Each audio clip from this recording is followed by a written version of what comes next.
Dina kaayaan nyaluuh kana taneuh sarta panon teu bisa ningalina naon ku lantaran poek mongkleng buta rajim, uteuk Mangkarta muter gancang, pikirana jalan.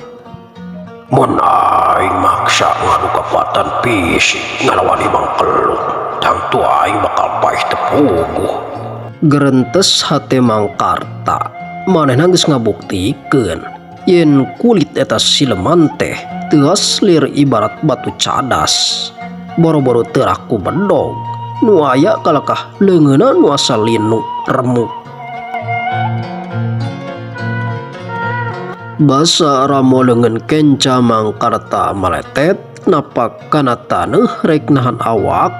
Ramona ngarampa batu lalitik sarta keusik kasar nu loba bacacar di eta tanyakan cadas. Dadak sakala atuh aya hiji akal mencenghul dina pikiran Mangkarta. Sakumaha teu asna eta kulit mangkluk, tangtu boga bagian panon atawa beungeut nu leuwih hipu. Sabab tadi manehna kungsi nempo aya cahaya panon beureum basa seuneu mupulak tina aduna bedog.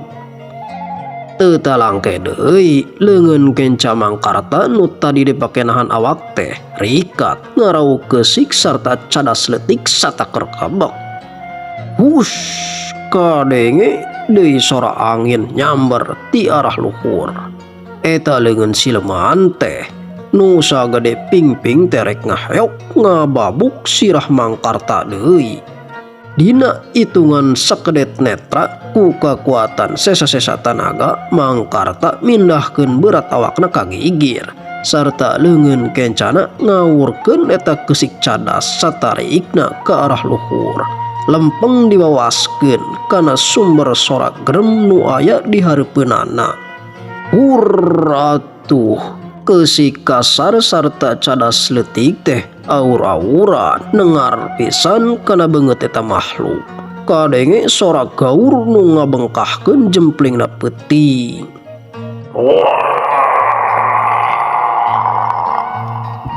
Eta sileman teh ngagaur kanyanyerian lantaran panonna nu sagede bal teh kalulupan ku keusik cadas anu kacida seukeutna.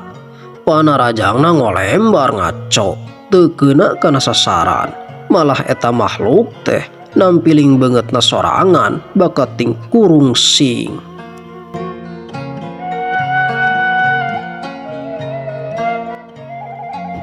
Mangkarta memang jawara lemur nu loba pangalaman.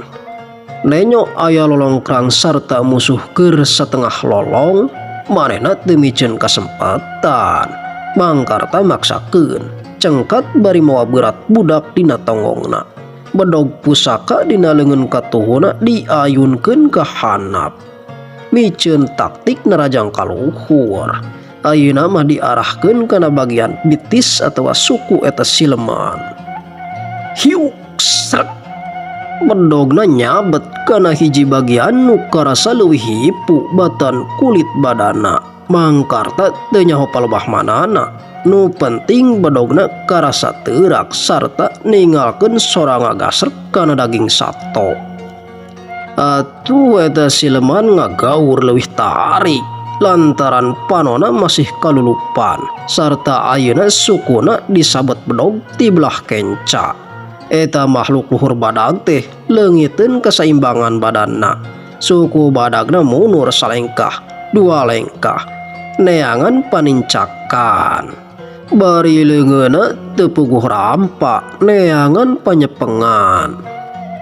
Ngan hanyakal keur eta sileman, manehna teu sadar yen wates jalan satapak di belah dinya teh mangrupa sisi gawir anu lungkawing tur pinuh ku lukut nu leueur.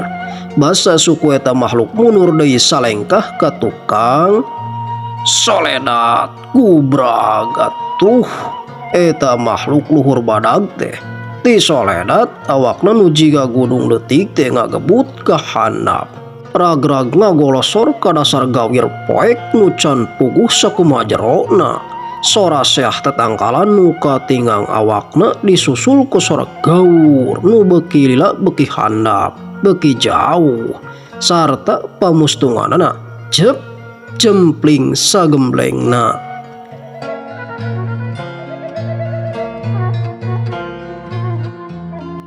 Mangkarta ngareng panjang, dadana naik turun gancang pisan.